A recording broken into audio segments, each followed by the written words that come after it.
We're very excited in the spring in the South End to be inviting Ryan Landry into our subscription season for the first time. Ryan is going to be adapting Fritz Lang's classic horror film, M. Ryan is one of the artists that I met early on when I arrived in Boston 4 years ago that I immediately knew I wanted to work with.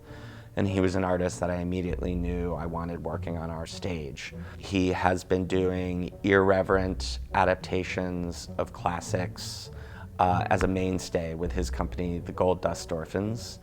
And they do it in a nightclub in the Fenway area. And we thought, how fun would it be to sort of pull this amazingly irreverent, imaginative theater artist out of the context of a nightclub and see what happens when that gets placed in the context of our theater.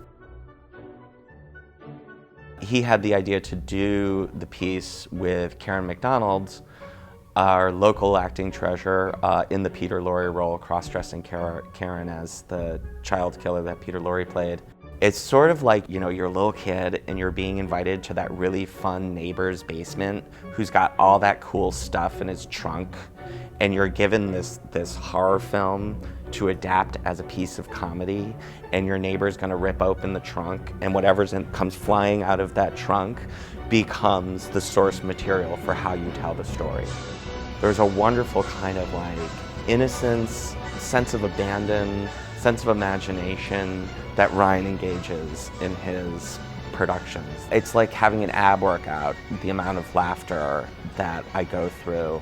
And it's just this kind of fusion of irreverence, bold theatrics, cross-dressing, music, camp, noir.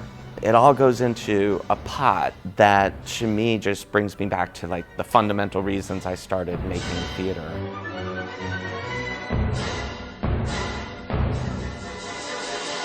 And there'll be puppets.